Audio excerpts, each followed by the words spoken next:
Okay, And we're ready to David, if go. you would just put the agenda up, I we could will. all look at it for a second. Yep.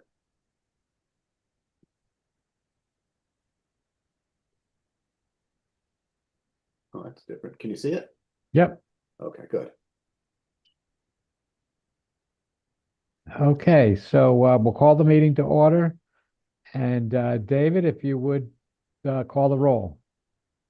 I'm gonna have Amy do it because she's here. Oh, hello, Amy. Hi, Chairman Quish. Mr. Agnesi? Here. Mr. Alling? Mr. Anderson? Mr. Furmender? Mr. Collegian has been excused. Mr. Machio? Mr. Mortimer? Present. Mr. Sadi? Present. Mr. Zaharides has been excused, and Chairman Quish. I am also here. Thank you. So the topic of discussion is CDD3 regulations, and we've, had a few meetings about this, and so I just want to just keep the conversation going and try to move it along. So the overriding impetus of looking at these zones is that they're antiquated. You can see this one specifically. There's a pretty long stretch where it's been underutilized, so to speak. And we want to encourage housing. We want to get some additional housing and some affordable housing. And, housing brings people are the impetus behind economic growth. So it's good for the grand list for Milford. It's good for supporting commercial development around residential development. And so this is sort of what we've been aiming at for the last few meetings. I just, like to keep the conversation going and hopefully get some closure tonight on moving this forward to the board so that we can at least come up with some language and circulate that language for a zone change. And the record will note that Brian Anderson is here. Yeah. And I would just open it up for anybody's comments. Obviously, it's a board meeting, not a public meeting, but any board member or David, just chime in. If you would each give your thoughts to where we've been and where we're going. Who wants to start? You, Robert? Yeah, Jim, thanks for letting me go first because I was not prepared yet, but I'll be Okay. prepared in 2 seconds. But Okay. didn't we do a change, Dave? That's one thing I didn't see. I thought we had worked on this 2 months ago. We did changes, some proposed changes. I just don't have it circulated in my file folder. That's the one thing I don't see right in front of me. What we had, there's been a series of meetings on this, and we have gotten different ideas from different members. But I don't think we have gotten, we haven't written, I don't recall like any sort of like draft language, but I'm gonna go through the file here. Hold on. There Yeah, I think we had was, some ideas and then we did some edits on the ideas. yeah, we had back in August, there was a draft language was put together, and then there was a discussion about it. I can pull that up. It wasn't Okay. yeah, it wasn't finalized, but it was discussed. So give me 2 seconds here.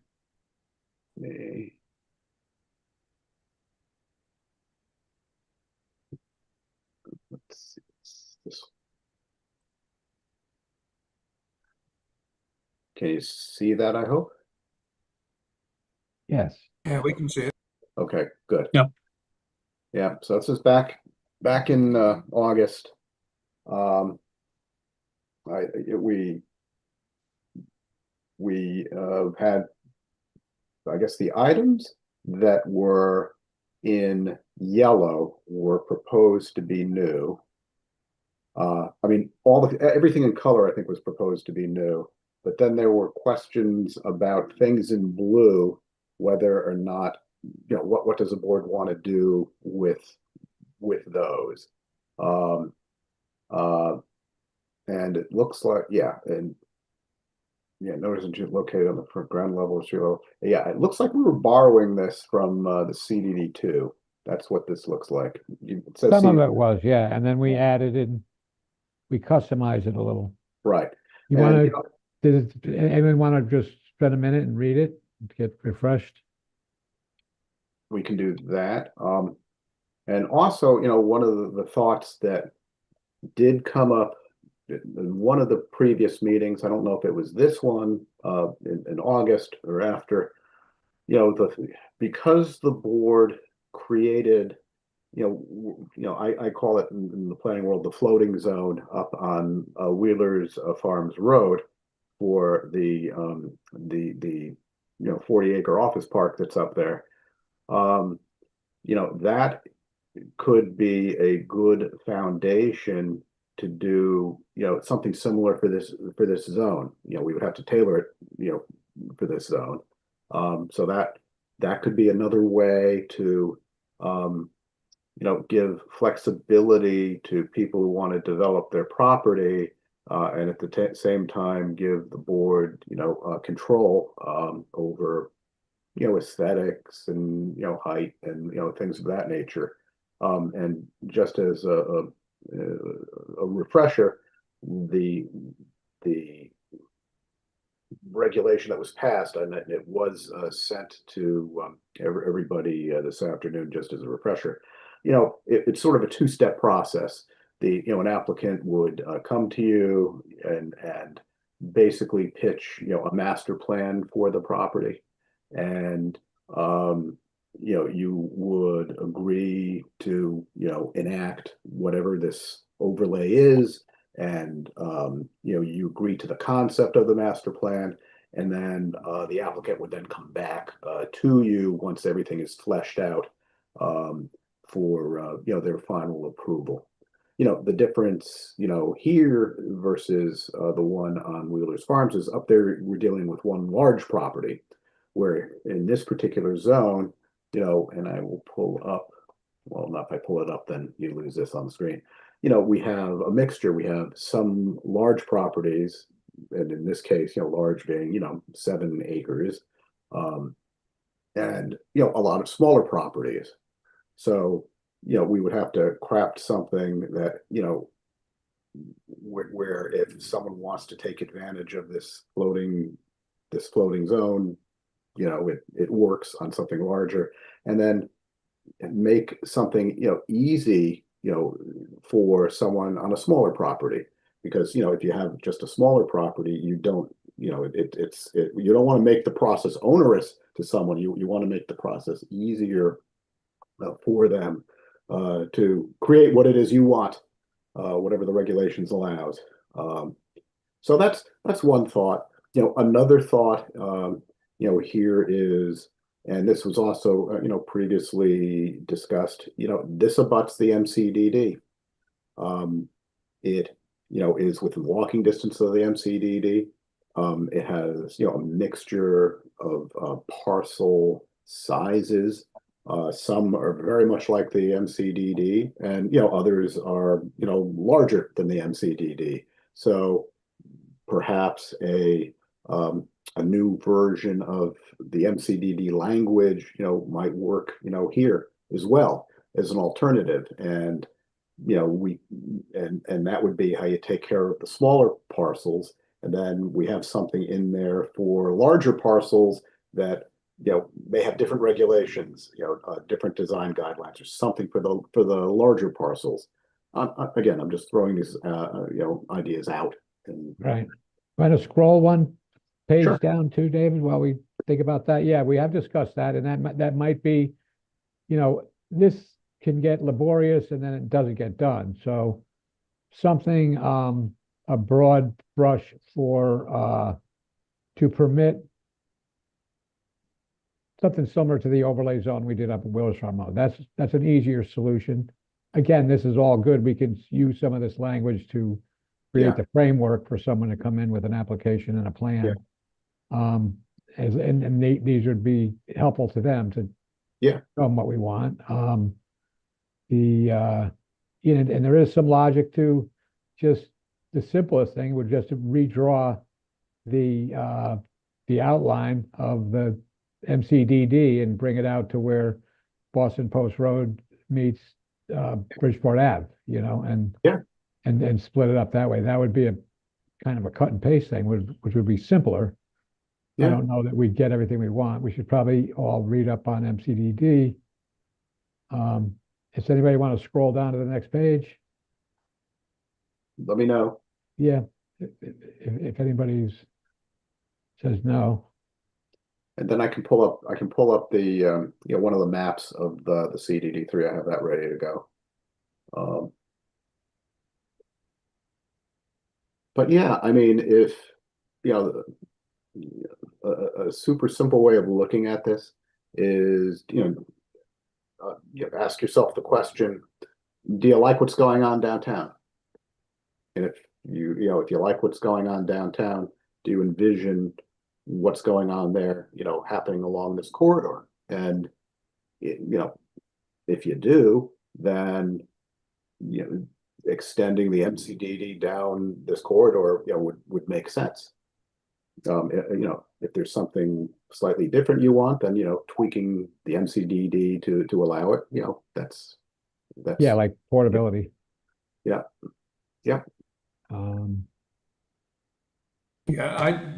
Let me just say, I think that's a good idea.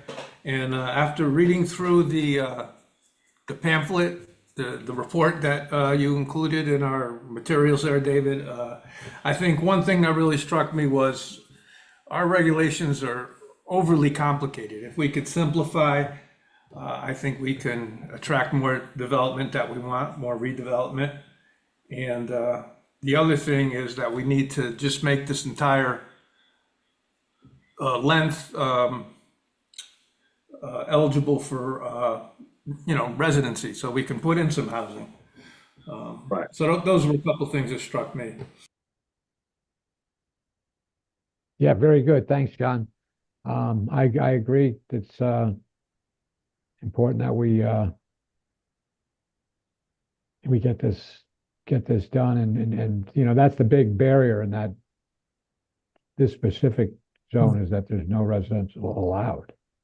Right. So that's an easy thing. Just you can do residential and just fit some guidelines and then plan it, come in again. I kind of like that.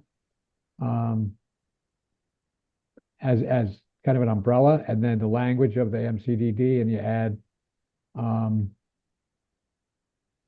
affordability at a certain level. I think we need, I don't think we can do anything in terms of encouraging housing that doesn't include affordability, some component. It's just an essential element in my mind. Anybody Yeah, I have think thoughts on which way we should proceed? Yeah, Jim, I got more of a technical issue. So we've been working for some period of time, and one of the things that I was commenting about earlier was that CDD3 document. I don't have it in my file folder right now. I've seen it though. But when you go back to our this is a special meeting, there's no minutes shown, and they should be. The minutes should be shown of all the meetings that we have. And that's why I was just looking through my computer, all of our minutes, and David mentioned a specific date that's on the top of that document. That doesn't show up in any minutes that we have agreed to nor published. And I think that we have to keep that going. That's why, we did a lot of work on the CDD3, and I have a memory of us going through almost point by point and then making a decision on some of those. But the point, there's no record that shows that though, except for what David has up on the screen right now. Oh, Magic. Look, magic. Do you see it? Nope, Nope. it's the same Oh, thing. darn it. Okay, hold on. Your screen sharing is paused. Oh, let's unpause it. Hold on. Sorry about that. Let's start that again. Here we go. Ask and you shall receive. This is Okay, there it is.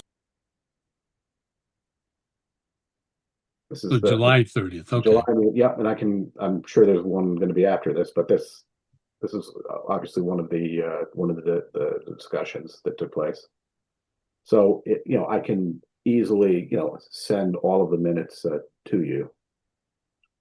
I just, the date you mentioned for minutes didn't show up under our special work. So this is, Dave, can you just go down a bit, doesn't have to tell us the date, has a time. Okay, so this particular one that I just showed you, It's this was the July- meeting of July 30th. 30th. Yeah.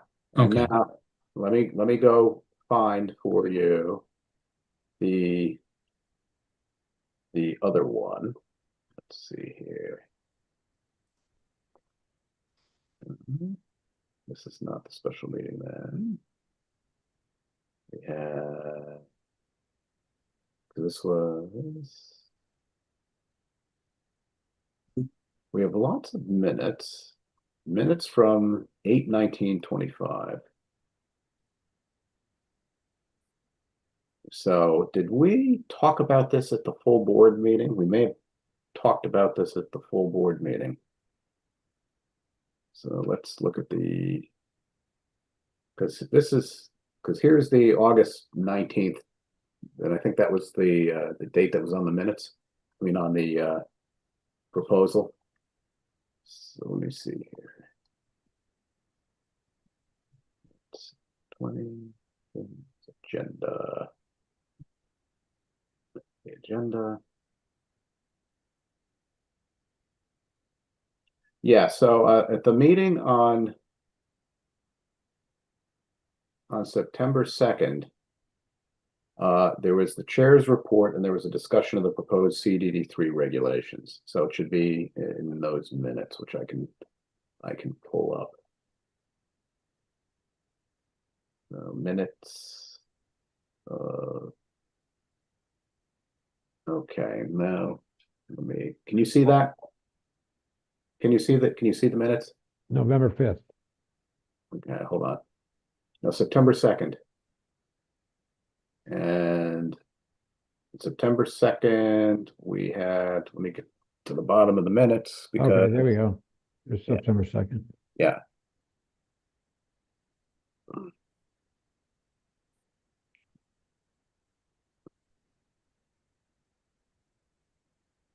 Okay. So here's the chair's report.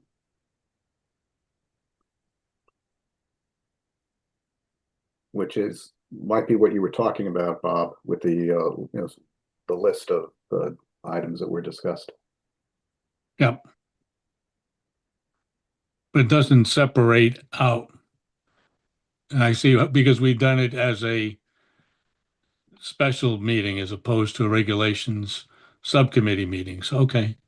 Yeah. But I couldn't find them, and I'm now coming to the date that you have shown. And I can easily send all the members. I can go back and cull all of the minutes of when we had these discussions, whether it was as a special meeting, a subcommittee, or as a discussion at the end of a regular meeting, as this was, and send them to you again. That's fine. Okay, that's good. That's action item. This is good here, though. Talks a little bit about it. I think that one way to move it on is to have the members just say, what are the must-haves? What do we actually must have in the thing? Obviously it's a residential component. Right. And, and then if we can come up with another, additional items that are must-haves, we can narrow things down. But And that's Okay, where, this is all the way down to the North Street project.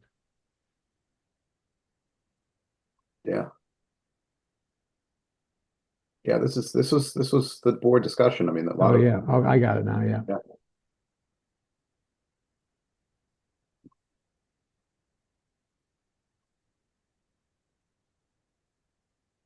So, if to move forward, one of the,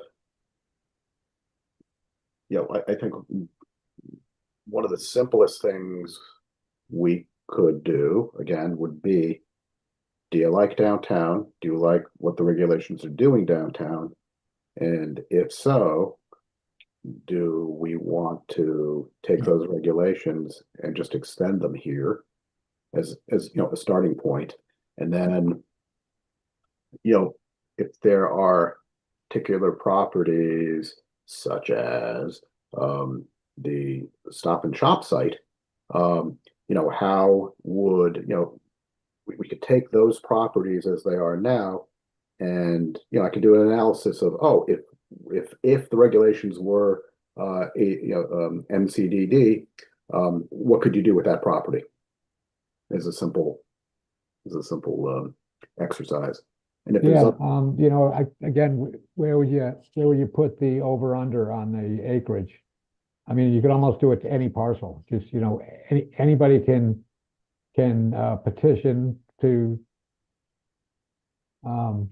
give us an umbrella, a master plan. Somebody might put 4 or 5 parcels together and have something, but that might not even be an acre and a half, and they could do something. right. And again, the question is, and not to confuse, I'm not talking about at this moment like a hybrid between a floating zone and the MCDD. That's what I'm thinking, though. That's what you're thinking. Okay, yeah. Because what I'm wondering is, again, if people like the MCDD, and I mean, I hear lots of people, like the MCDD, the rejuvenation of downtown. So if people like that and like what has been developed there, what would that look like, on one of the unusually large parcels that we have, which would be like Stop and Shop, or as you talked about, Jim, on the other side of the post road, where the old Subaru is, and the junkyards and things. Yeah, that's a big piece of property too that could be Yeah, so maybe 20 acres. So what would it look like under the current, and what could you do under the current MCDD? And and is that something that the board likes or doesn't like under those regulations? Or do you want to, as you just said, allow have another standard in there for properties over a particular size? There'd be a different optional process that they could go through that may give an applicant more flexibility to come up with something, and also give the board a say. Yeah, encourage an overlay with some guidelines. Just Right. say, if you're interested in these kind of minimal guidelines, must have residential, must have affordability, must have whatever, then any size or any combination of existing lots could be put together under that. And I think the market would dictate whatever size that is, if it's 2 acres or if it's an acre and a half, or is it 4 acres, I think developers will figure out what's viable and what's not. So I don't think we have to put an over under on it, because then it's always exclusionary. Okay, I see what you're saying. But as long as it's like an I'm sorry, I was just no, gonna it's say, okay. I just like to see a narrative of I guess I could just read this, but to Bob's point, there's been a lot of work done, and it'd be kind of nice to have that at the fingertips and say, if we're going to cut and paste MCDD, let's make sure that we have all this input considered and added in. And it may very well already be in MCD, some of these concerns. So, but let's just, if that's the instinct of the board, is to do something similar to MCDD, maybe hybrid with an overlay option, you're welcome and encouraged to come in with an overlay vision. And maybe we can do that without fees, like they're not really coming in for a zone change. They're just sort of going, if you let me, I do this. And then we can instigate the zone change because we've encouraged it as a friend, umbrella friendly, for some kind of an overlay. That makes sense to anybody? Yeah, Jim, it does. On the other hand, this has been going before the board. As soon as we start this meeting at 7:02, 7:03, what the discussion got there. So Mike, quite frankly, will not be able to give you any discussion of an MCDD. I wasn't prepared for it. I don't think any other board members were. We should get that and look at it and compare it.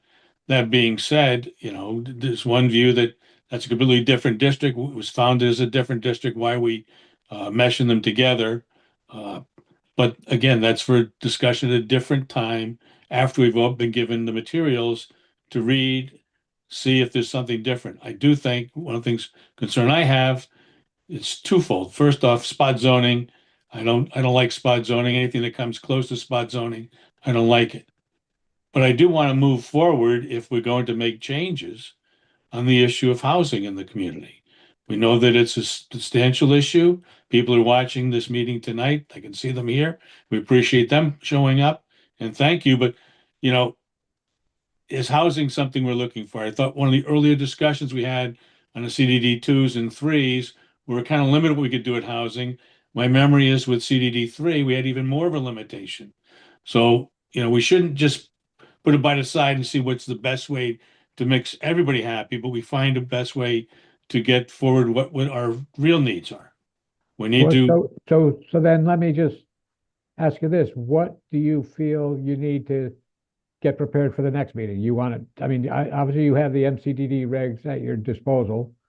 Right. Maybe we have a narrative of all the ideas that were in the document that we just found, the minutes, plus the minutes of I think there's 3 relevant meetings. If we just, David, if you could have that done, where we just put that in a narrative form, so that it's similar to so we can cut and paste whatever we want out of that into a regulation, and whether that the foundation of that regulation is MCDD or if it is all new language, where we can cut and paste some of it from CDD2.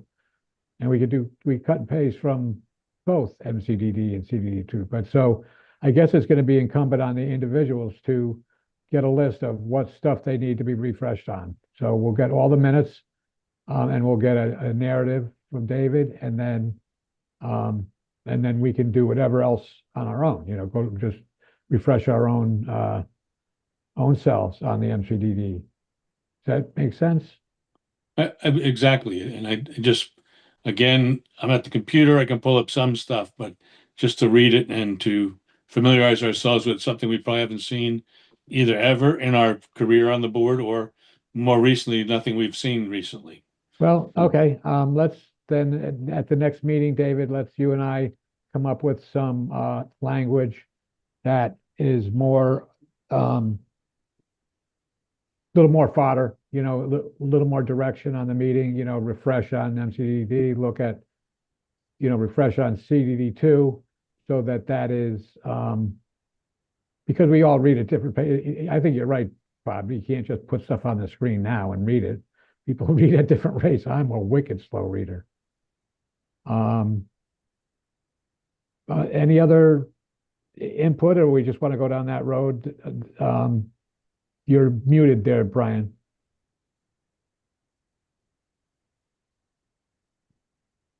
We have to give further thought to what objectives we're looking to meet. And so we ought to prepare at the next meeting to come with objectives in mind. Certainly, there seems to be consensus around housing. I, for one, like some of what's been developed downtown, and I could see replicating some of that, but I also think a long-term objective needs to be to relieve some of the pressure that does exist downtown. There seems to be a lot of interest in developing property. There's smaller property, many of which have older homes or uh, historically significant, architecturally significant properties, and the way in which the CDD3 zone is developed may be able to do that. It may be a continuation of the MCDD zone or however it's constituted, but I think that ought to be an objective as well. Okay. That's fair. That's a good idea. So I mean, we I could, th yeah, go ahead. I think the idea of extending the MCDD down to where Bridgeport Ave meets Boston Post Road, Jim, I think that was your idea. I think that's a pretty good starting point, and I think that's definitely a reasonable discussion to take place. Um, yeah, so I agree. We should definitely double back and go over those MCDD districts in the meantime, all the district regs and what we do with CDD too. I will note, reading the report that we received, there was some mention in there about mandating a level of aesthetic standards through zoning regs. Dave, is that something we can do? Um, if we had a village district, which just wouldn't qualify for that, you can dictate, you can you can have a architectural review. You can do, which we had stayed away from, an architectural review board that would be separate from planning and zoning, that would have to be set up by ordinance. We've looked at that over the years, and as a city, we've stayed away from that because for that to work, you need architects who live in town. You know, we might have one watching us now, but you know, to stock a board full of architects, you know, there are two places in Connecticut that seem to have those review boards that, you know, are able to adequately, you know, get people to man them, and that's you know, Greenwich is the famous example, and I think Glastonbury is the other one. What we have in our regulations, because technically we can't tell people, oh, we want you to, you know, design it this way or that way. We have guidelines, and we have guidelines because with larger developers, they don't mind making architectural improvements as long as they can point to something in the book. And I'll use as an example, you know, Lowe's or Walmart. And I'm not going to use Walmart as a great architectural example, but you know, the larger national retailers and developers, you know, when you meet with them and you say, hey, you know, we'd like to have something that looks good and we'd like it to look this way, you know, they're willing to do it as long as they can point, you can point to something in a book, because they have to, you know, bring it up the ladder, you know, to their investors and this and that, and they'll do that. And ultimately in the end, they'll do that if they're able to point to something in the book. And that's why we have section 516 of the book, which talks about you know, natural materials and you know, New England style, whatever that may be. You know, and so that's really the best we can do. We can't, you know, under our regulation say, okay, you're going to build, you know, if you're going to build housing, it's got to be a colonial that is using X, Y, and Z materials. We can't do that. If a municipality has, you know, gets into some sort of an agreement with a developer over property that the municipality owns, then that's a different story. You know, the municipality can control those sorts of things. So if we had, you know, a parcel that we were going to, you know, put on the market, and, you know, we want it to be housing, and, you know, then the city can dictate, you know, whatever it is they want, because that would be part of the deal to be able to develop the property. I found the section on aesthetics interesting as well. I look at Devon, and they seem to have done some things to set that part of the city apart with the sidewalks and the street lights. Is that something that we can extend from there? So that was a particular project that was funded with state funds. That was the Devon Revitalization Project.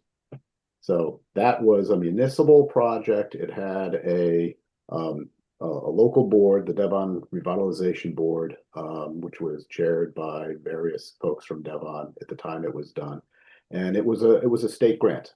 It was a grant from the state. I don't know if there was some federal money involved there, and that was a streetscape improvement. So, you know, what we can do is, you know, we could have standards, you know, in our book for, you know, streetscape, you know, saying, you know, if the board actually doesn't have control over the public space, you know, your jurisdiction ends at the front property line. But obviously, it behooves the property owner to, you know, make things nicer. So if there's a standard that you want, we would have to work with and get the buy-in from Public Works. And because by ordinance, you know, Public Works and the engineering department dictate all of the sidewalk standards, and there are specific sidewalk standards. And we would just need to, you know, get their cooperation and buy-in, you know, for if, for instance, you wanted, you know, you like the old New England look of paver sidewalks. Well, that's great. You know, the city engineer right now probably, you know, wouldn't sign off on paver sidewalks or anything new because it doesn't meet the city standard for solid concrete. And then there'd be questions about maintenance. You know, it's much easier, obviously, to maintain cement sidewalks. So that's why in Devon, for instance, you have still cement sidewalks, but the sort of tree belt part has the you know, the brick, a stripe that goes through it that adds that character, and the street lights that add character.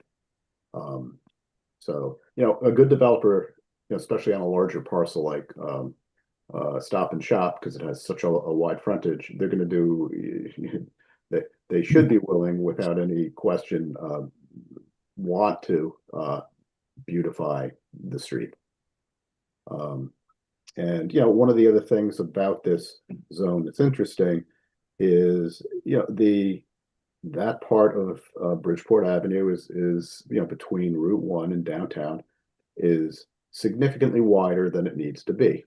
So, you know, that brings into question other things that, you know, we as the city, what we can do for narrowing the street, making sidewalks there bigger, having a standard for, you know, wider sidewalks. So if we do get restaurants, you know, which, you know, again, if using the MCDD as an example, you know, how many restaurants downtown have a presence in the summertime on the sidewalk? You know, pretty much anyone who's on the sidewalk does. So to be able to do that, you know, along there on, you know, wider sidewalks would be great. And, you know, having bike lanes. I mean, that street could easily accomplish bike lanes. You know, the question is, you know, what are they connecting to? You know, we can work on that, but, you know, we have the width there. And that width really, I think, is a holdover from when, you know, the area was more industrial than it is now.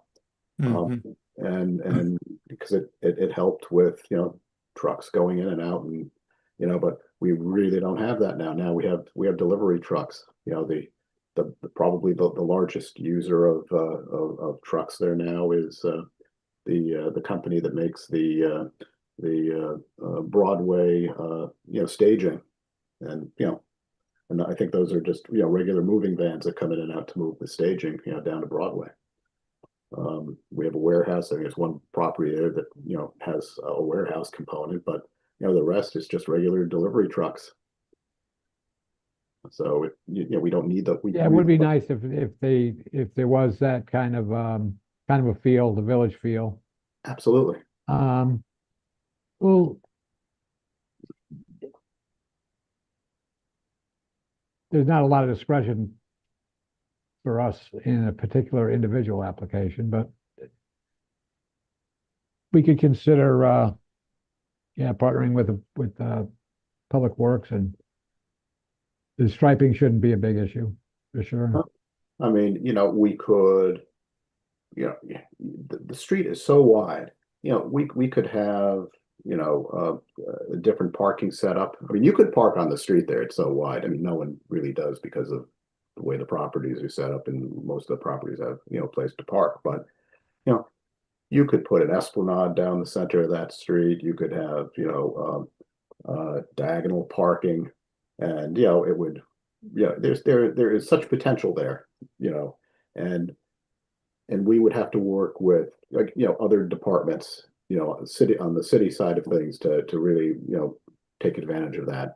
And we may, I'm not sure, I'm not sure if that's state or not as well, because if this, then we'd have to, that'll be fun. We'd have to work with DOT, but at least if we have to, if DOT has jurisdiction, that opens up the world of grants, because they're a state agency, and we could see what we can do to grab some state.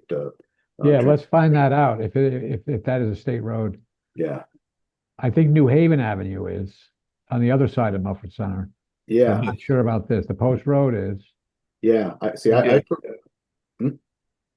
Yes. Yeah, it is. Yeah, I think the state plows go down there. They won't go on North Broad Street, but they'll zip down this to New Haven Avenue. Yeah. Yeah. Anyway, we can. So Jim, if I might, Yeah, I'm sorry. please. So while we were talking, I've been able to listen. I pulled up the MCDD on my computer, look at it.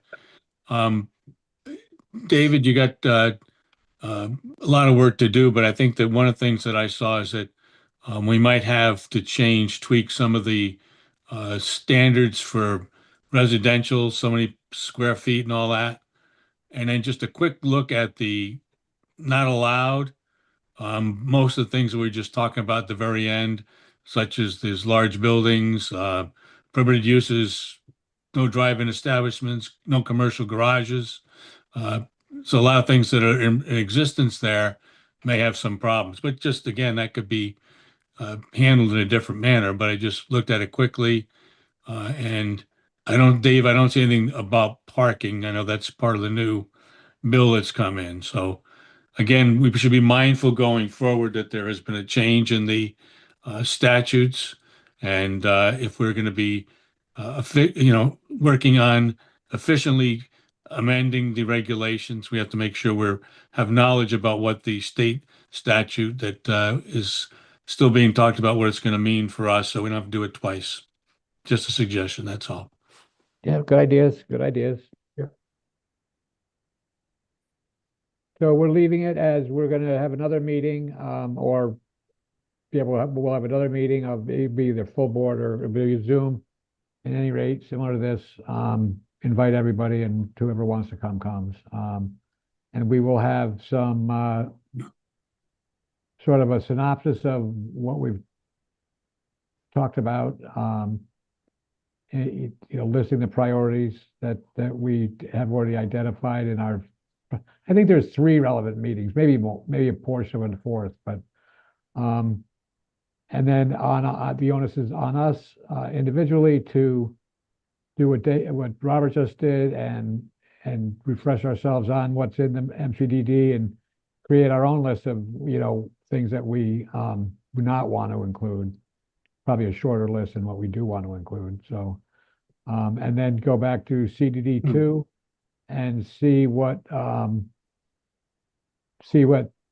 thinking was there is very similar, and make sure that we want to mention anything we want to change or in that language, and also consider the overlay district on Wheelers Farms Road, where they came up with a master plan to redevelop the existing office space, and they came up with a really cool vision. And then the next step is that they'll do it in whatever phases they want, and each phase they'll come to us and say, this is very similar, this is the same idea as our master plan, but we just need to go over the fine details, the site plans, for a special permit for the already sort of agreed upon uses. So if we individually refresh on those 4 things, David will have a synopsis for us on what we've done so far, as well as including today, and we'll have another meeting and try to finalize some language that we can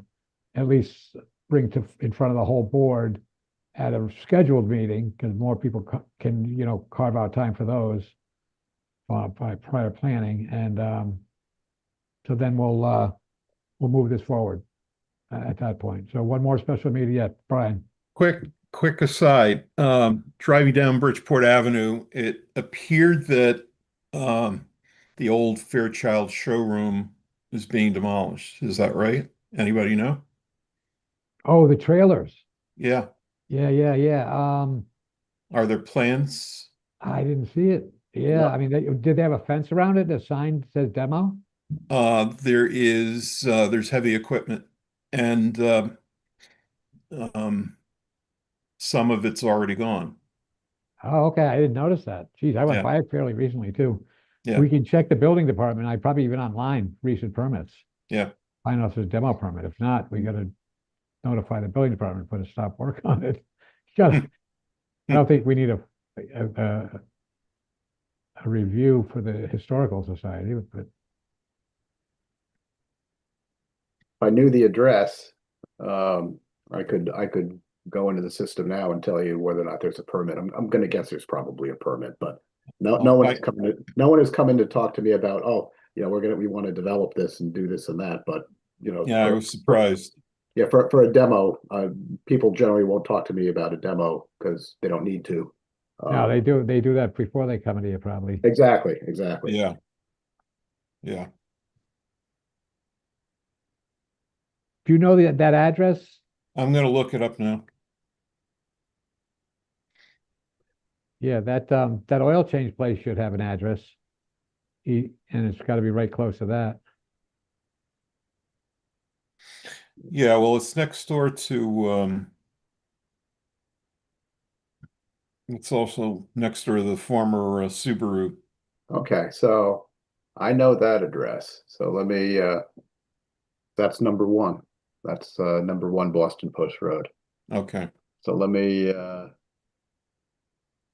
see if I can, because that would be Bridgeport. That'd be the very end of Bridgeport Avenue. Right. Oh, so let me see.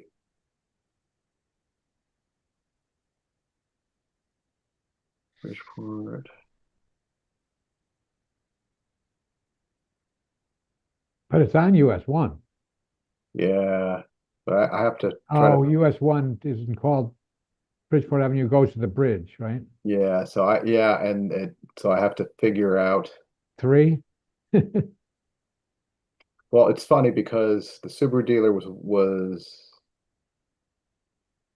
it 1 Bridgeport for the Subaru dealers? Let me see here. Let me take a look.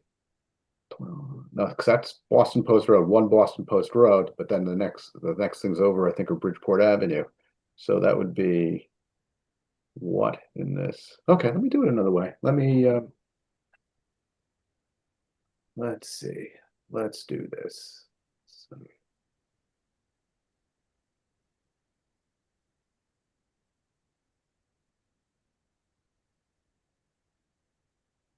let's do this.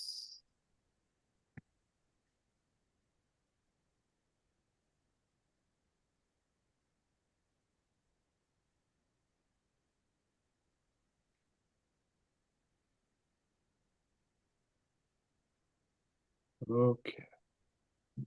Let's see. Oh, well, I'm getting close. we'll find out. Yeah, I'll find out and get back to you.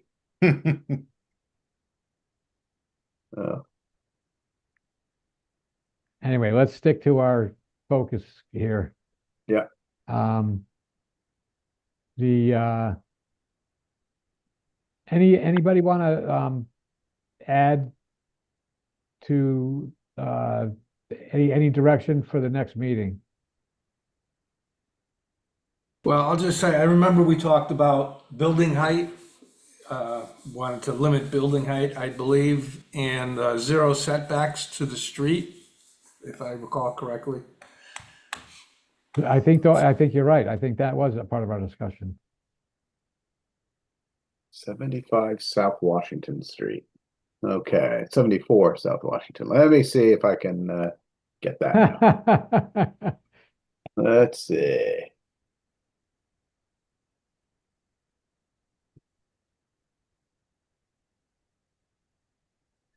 Okay, and our system is just going to give it Washington. It probably won't even make it South Washington. Here we go. Let's take a look.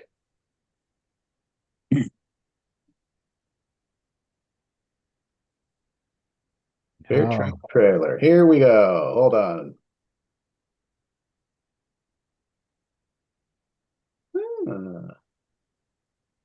I don't see any applications.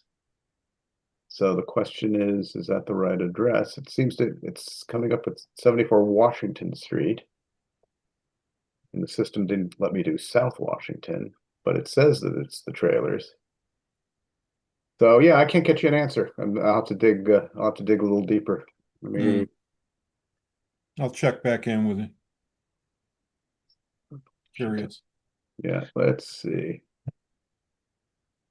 Yeah, I know if I put it in South. Yeah, our system is sort of funny about how it is very particular about addresses, but the information came up as trailers under Washington Street, but there's no permit. there's no demo permit on Washington Street at all, so. So I'll make an inquiry tomorrow.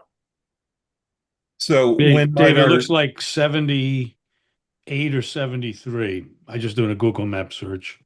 when might our next meeting be? What do you think? Let's look at a calendar. You want to give it 2 weeks, Brian? Yeah, Any objection to 2 weeks? What we How's have, How's Thursday for a day? keep For in me. mind, the week after next, we also have our regular meeting. Yeah.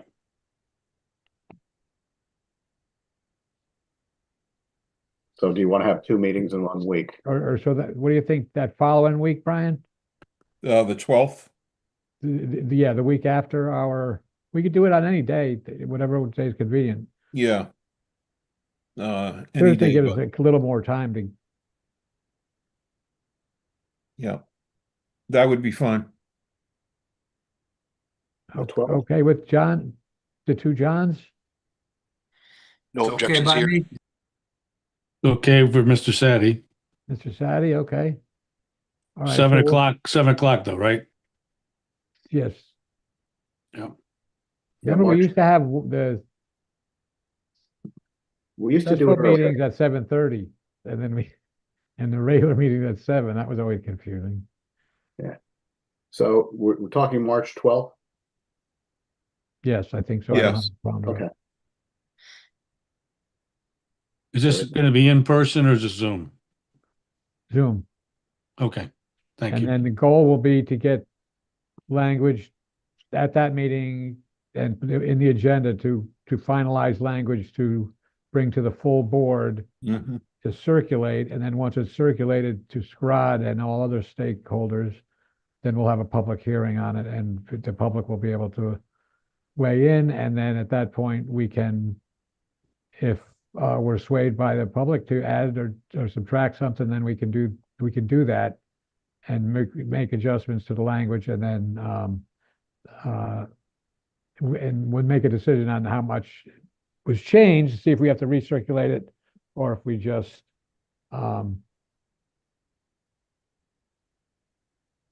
vote on it. Yeah. And Jim, our next SCROG meeting is Thursday the 12th, which is, we're not going to be going to a public hearing that night, I assume.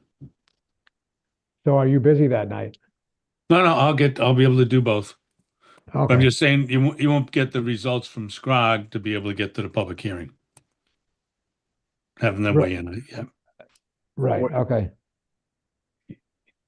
Yeah, we're far away from getting something to Scrog.